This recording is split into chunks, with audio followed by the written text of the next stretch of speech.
Welcome to another time of contemplative prayer using art and scripture to inspire us into a connection with God, because that's what prayer is. It's a connection. It's a time of relating to God, listening and speaking, both.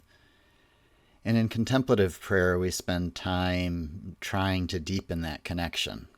Not just spending time talking, but taking time really to try to listen to what God is saying to us each and every time. We continue to use Juliet Benner's book, Contemplative Vision, as a guide for our artwork today, and I'm so thankful for all the work that she has done in preparing that for us. Listen to these words from Chapter 9 of Juliet's book. As we meditate on Jesus' life, we see how his journey models the way for us to face the challenges and joys of our journey and be fully surrendered to God. How to die to self and allow God to have complete rule in our heart.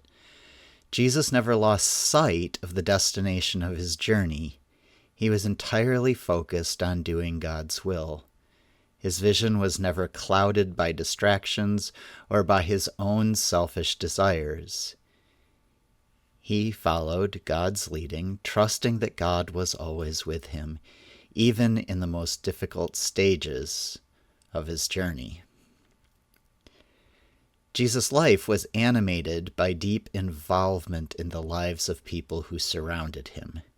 He experienced joyful times of celebration, sad times of losing people he loved, highly emotional occasions of being revered and reviled, lonely and misunderstood times, and times of frustration and anger. His darkest moments, of course, were those which led up to his prayerful struggle in Gethsemane, his arrest and trial, and his subsequent death on a cross. Today we take on Ridolfo Ghirlandaio's painting Procession to Calvary. And so we're looking at that most difficult moment, that darkest moment of Jesus' life. We're going to see Jesus carrying his cross toward the hill of Golgotha, surrounded by some of his closest followers, as well as soldiers on horseback and on foot. To prepare us for this, we're going to look at a couple of different scripture passages from Jesus' crucifixion. One of the challenges is that each of the Gospels gives us little bits of different insights into the time. We're going to start with a couple of verses from John chapter 19, and then we're going to move into some scripture from Luke chapter 23. Prepare yourself to hear this scripture. As always, listen for what catches your attention. Not necessarily for the details of the whole thing. You're not necessarily trying to get a better understanding of the crucifixion. But how is God speaking to you in this scripture? What words or phrases seem important? Let's listen. Then Pilate handed Jesus over to be crucified. The soldiers took Jesus prisoner. Carrying his cross by himself, he went out to a place called Skull Place, in Aramaic, Golgotha. As they led Jesus away, they grabbed Simon, a man from Cyrene, who was coming in from the countryside. They put the cross on his back and made him carry it behind Jesus.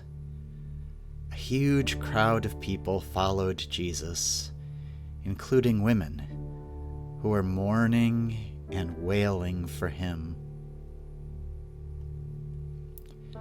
Jesus turned to the women and said, "Daughters of Jerusalem, don't cry for me. Rather, cry for yourselves and your children. The time will come when they will say, 'Happy are those who are unable to become pregnant, the wombs that never gave birth, and the breasts that never nursed a child.' Then they will say to the mountains, 'Fall on us,' and to the hills, 'Cover us.' If they do these things when the tree is green, what will happen when it is dry?" They also led 2 other criminals to be executed with Jesus.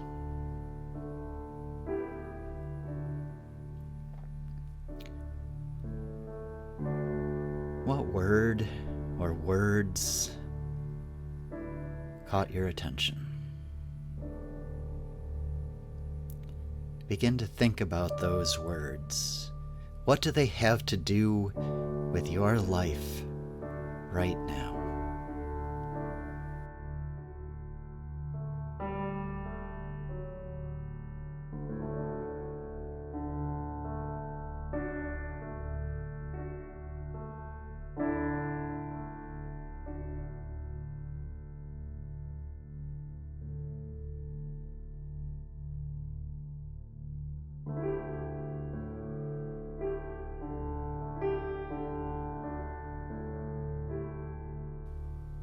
Now let's take some time for a slow look at this painting.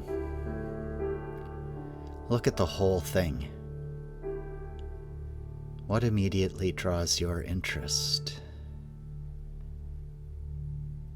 Who or what is the focal point for you? Take a moment and look around.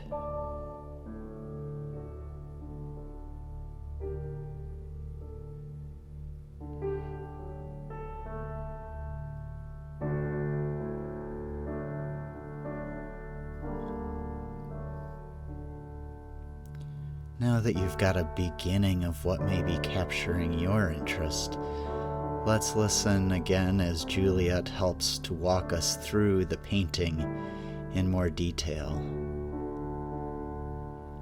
The painting depicts 3 stages of a pathway in which different groups of people are traveling to the same destination. It is the path that Jesus has taken and which leads toward his place of crucifixion. Behind is a group that follows Jesus toward Golgotha, and ahead of him is another group that winds its way closer to the site. First, look along the path which Jesus makes his way. In the right corner of the painting, a procession of noblemen emerges from a grand city, making their way toward the final destination where momentous events are about to unfold. They seem unaware of the earth-shattering events about to take place ahead of them. They travel along, casually pausing to chat and confer with each other. Just another outing. Just another spectacle to witness. Their path takes them away from the prosperous city behind them through an archway that is crumbling into ruin. This decaying arch marks the beginning of the way of suffering and death as it leads forward and upward toward the hill of the skull. Close to this curved opening is a barren, eroded rock to which a lonely, scrubby tree and dead brown root cling. This provides a sharp contrast to the rich and peaceful urban setting that lies behind, as well as a foreshadowing of the stark tree on which Jesus is to be hung. The participants in this part of the scene know where the road leads, although they have no understanding of its significance. They follow full of curiosity and interest.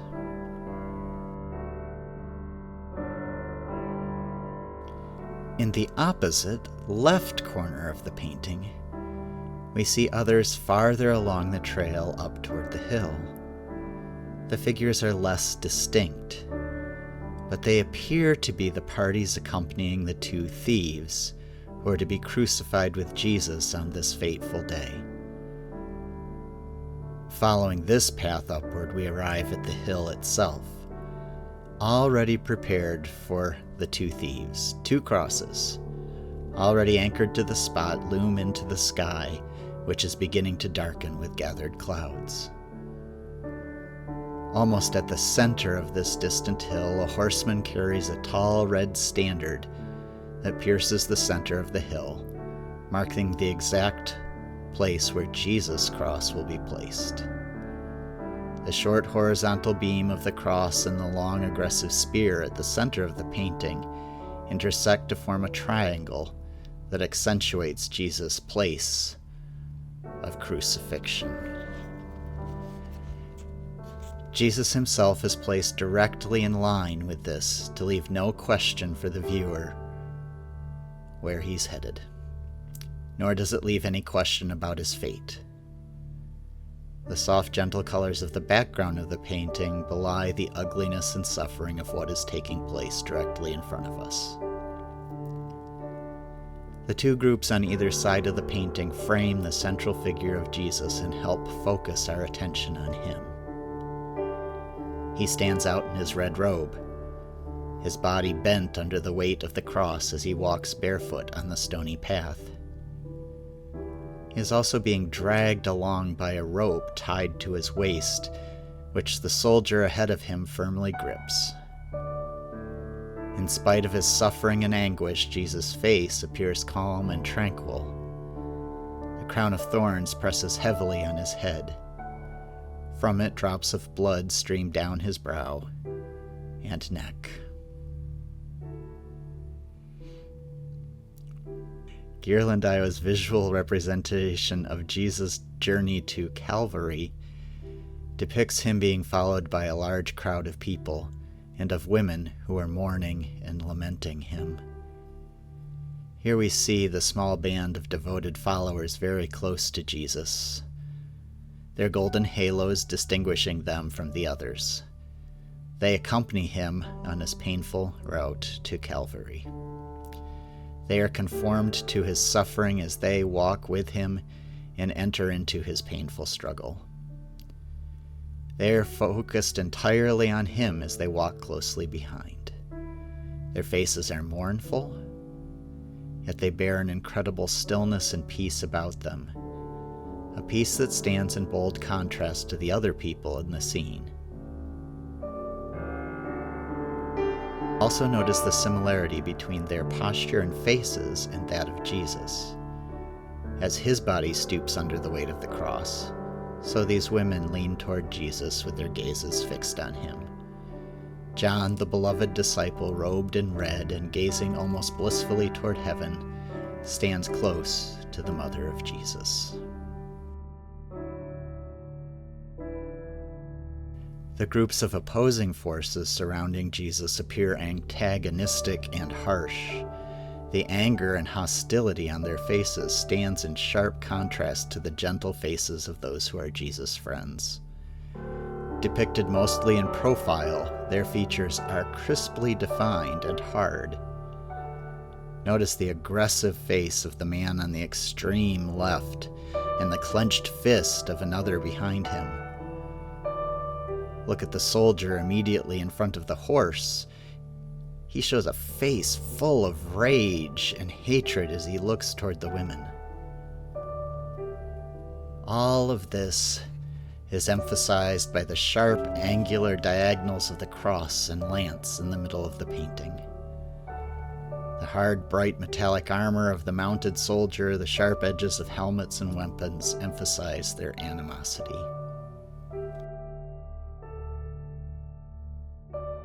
Notice that almost all are looking somewhere other than outward toward the viewer. There are actually only two faces that look directly at us. First, there is the man on the far left carrying a long rifle. He looks unwaveringly at us as he points his thumb back toward the figure of Jesus. There is also the face that looks at us on the cloth held by the woman who kneels slightly behind Jesus. Historically identified by Roman Catholics as Veronica, she has used it to wipe the sweat and blood from the face of Jesus. This action has imprinted Jesus' face on the cloth, and now Jesus' own face seems to be gazing out at us. Both these faces confront us with questions about our own journey of transformation.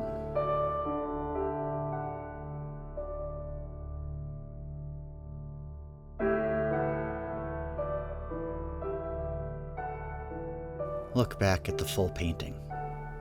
You had a place that you were looking at before. Perhaps continue to focus on that. Or maybe take a moment to place yourself within the painting. Where are you in relation to Jesus as he makes this journey to Calvary? Are you in the distance, far from him? Are you close enough to touch him? Or with which group in the painting do you most identify at this point in your own journey in life?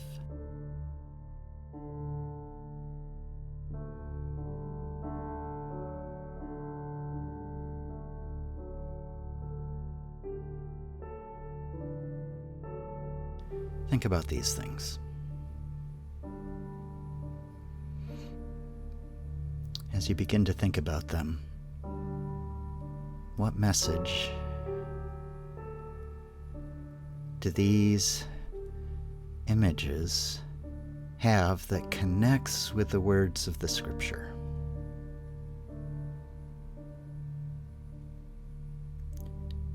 To help us do that, let us listen again to the Scripture. Again, noticing what words or phrases seem to speak to us. What is God wanting you to hear? Then Pilate handed Jesus over to be crucified. The soldiers took Jesus prisoner. Carrying his cross by himself, he went out to a place called Skull Place, in Aramaic, Golgotha. As they led Jesus away, they grabbed Simon, a man from Cyrene, who was coming in from the countryside. They put the cross on his back and made him carry it behind Jesus. A huge crowd of people followed Jesus, including women, who were mourning and wailing for him. Jesus turned to the women and said, "Daughters of Jerusalem, don't cry for me. Rather, cry for yourselves and your children.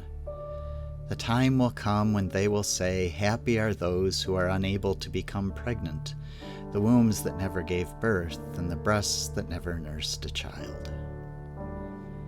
Then they will say to the mountains, 'Fall on us,' and to the hills, 'Cover us.' If they do these things when the tree is green, what will happen when it is dry?" They also led 2 other criminals to be executed with Jesus.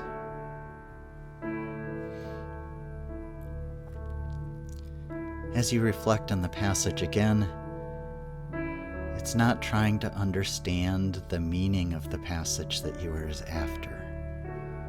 You are listening for those few words or that phrase that God is using to speak to you.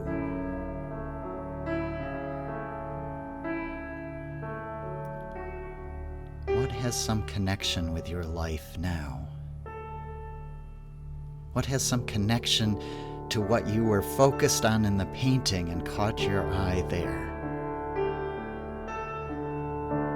And how are the two connected?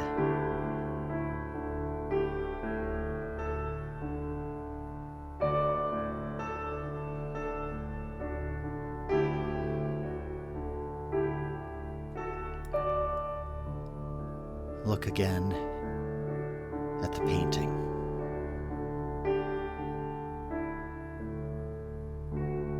Take a moment to let your eye wander over all of it.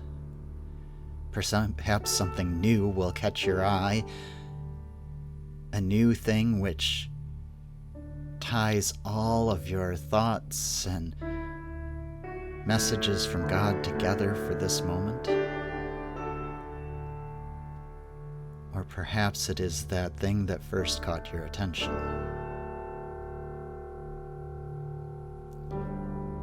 Whatever it is, look deep into that place in the painting.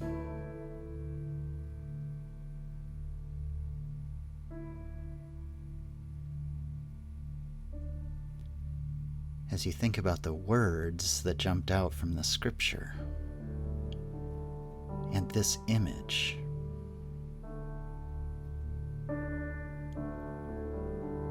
what is God saying to you today?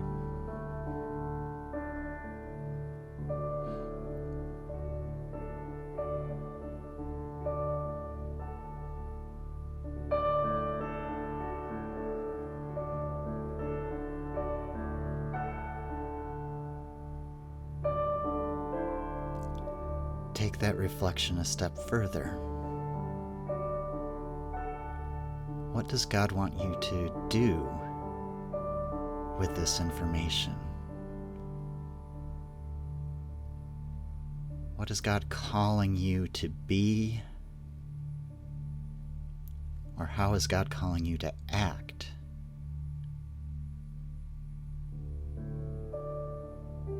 Or perhaps, what does God want you to know?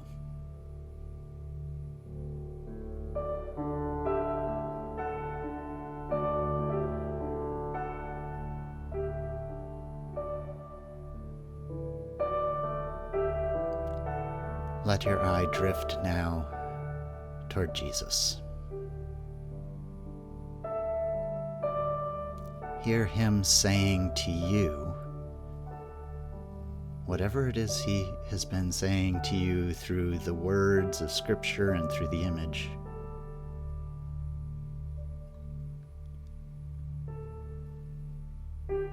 What is he saying to you?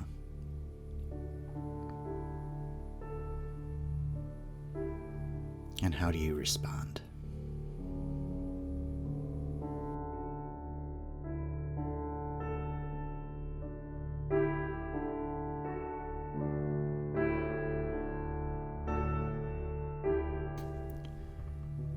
As is often the case, you may need to continue to think about these words, phrases, images for the next few days until you come to a better understanding of what God has for you.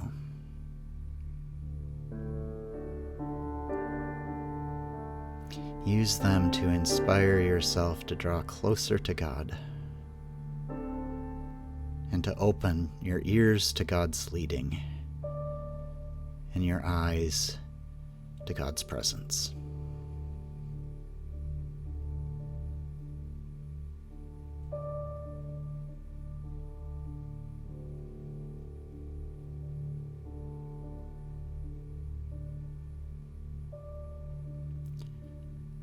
I invite you now to end that time of conversation,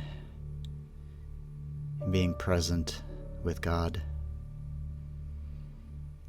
Sometimes we're hesitant to do that and we need more time. You can always pause this video to do that. Don't be afraid to do that.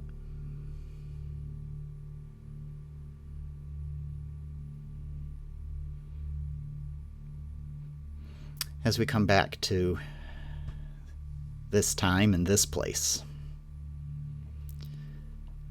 I hope that you have found in this moment of darkness in Jesus' life a word of light or hope from him that speaks to your life when perhaps it is also dry and difficult. thank you again for participating in this time of holy and sacred connection with God. And until next week, God bless.